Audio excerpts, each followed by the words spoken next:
Imagine a day where the revolution is televised. Imagine a day. When a bill like this comes through, you know that the time for South Africa's freedom is almost over. The problem with the Protection of State Information Bill is it's like casting a fishing net to catch everything. We felt that it was our duty as journalists to expose the information that the government did not want the public to know about it. When you don't have a voice, as in the media not having a voice, the people who suffer are the ones who are supposed to make informed decisions based on what the media is communicating to them.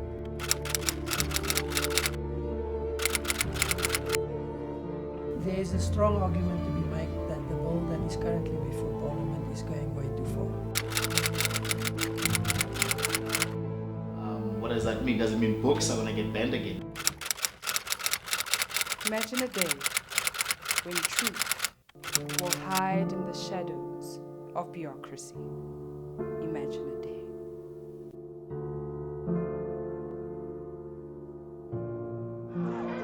Outside Parliament in Cape Town, these protesters are against a controversial bill known as the Protection of State Information. Why the secrecy? That's my first question.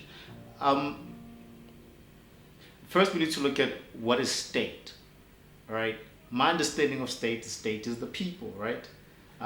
If state is the people, any information that is collected by the state and is an asset to the state is an asset to the people. Parliament has voted in favour of the fiercely contested secrecy bill. This was met by much protest by media and NGO organisations. We have! We have! We have! My name is Dale McKinley and I'm the spokesperson for the Right to Know campaign. Okay. Well, the first thing is the Right to Know started around opposition to the Protection of State Information Bill, which we have called the Secrecy Bill. The reason why it is so important and the reason why we established the organization was because we have a constitutional right in our constitution to access to information. And this bill, unfortunately, like many other bills around the world, narrows the basis for us to be able to access public information, in particular from the state. The reason why it's so important is because citizens cannot exercise any of their rights without information. It's a global thing. Globally, we have seen different acts being passed in other countries. The Patriot Act in America after 9/11. And globally, we have seen many countries, many governments passing acts. I think the whole idea of terrorism, of the war on terror, is the one that brought about the need for bills globally, for acts globally. But I also believe, even in our country, there might have been that need to be part of this global law against terror, because I mean the bill itself is being put through, is being piloted by the Department of State Security. Imagine a day where being a journalist means being the enemy of the state. Imagine a day. This bill now seeks to say to the journalist, if you possess certain information that has been classified or that would be classified, you could face a term up to 15 years, even worse to 25 years, which is life in South Africa. Imagine a day where telling the truth can get you arrested. Imagine a day. I believe that it will affect it in ways of self-expression, freedom of speech, of course, and filtering of mass media.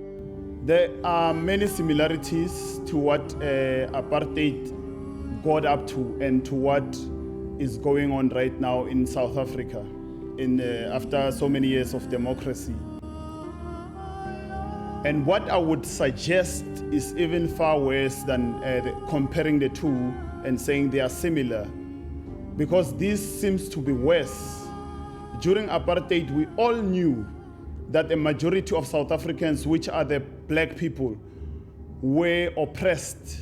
Beskerming van staatsinformasie wat vervang is deur die apartheid-era wetgewing op geklassifiseerde inligting. Apartheid was that restricted the black people not to get information from anything. When it comes to the news gagging, the news must be gagged by the government before getting to the press. Reason was that we must not tell the public anything. The bill criminalizes the disclosure of the contents of classified documents, even if the contents of the documents reveal wrongdoing, and exposing the contents of the documents would be in the public interest.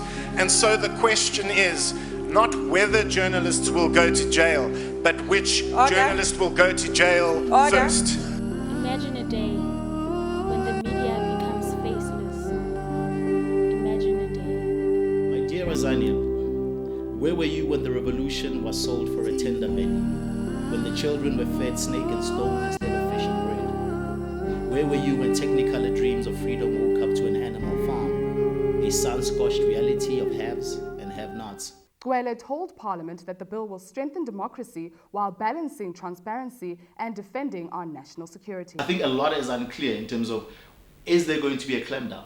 Is it really going to be about information that the government needs to protect for the benefit of the people? What needs to be done to make this bill acceptable is to be very clear on the balance between constitutional rights of citizens, constitutional rights that is normally associated with an open and democratic society, because that's what the Constitution determines. President of the leading party, Jacob Zuma, has referred the contentious Protection of Information Bill, also known as the Secrecy Bill, back to Parliament. There are several fundamental problems, unconstitutional clauses in the bill. We believe that's still the case. Unfortunately, when President Zuma referred the bill back to Parliament just about 3 weeks ago, he only cited two particular clauses that he had a problem with.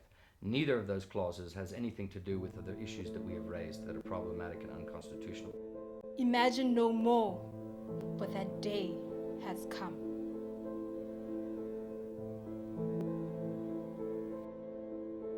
My dear Azania, where were you when the revolution was sold for a tender belly? When the children were fed snake and stone instead of fish and bread? Where were you when Technicolor dreams of freedom woke up to an animal farm? A sun-scorched reality of haves and have-nots. Poisoned soil makes waste of the farmer's time and toil. What harvest shall come from these young and fertile minds? Where were you when we watched the revolution televised, still waiting for change and a better life? Where were you when they ate cake and toasted on your behalf, dined on your budget and gave a hearty laugh? Where were you when he danced? Will do anything but deliver on the promise, so he danced. As though dancing for his life, he danced and sang with a smile, he danced. Where were you when the revolution shot 36? Capitalist guns know no bounds. Where were you when minimum wage cost a human life? They keep robbing the earth. How many lives for an ounce? How many lives for an ounce? Where were you when townships burned? A page out of history, haven't we learned? Where were you when bullets and stones crossed paths? Blood can be washed off, but the memory lasts. Where were you when we drove in coffins on highways of dreams? Where were you when we shared survival in tin boxes, hoping to mute the screams? My beautiful Azania, where were you when a black man was president? Where were you when the revolution was a tender document?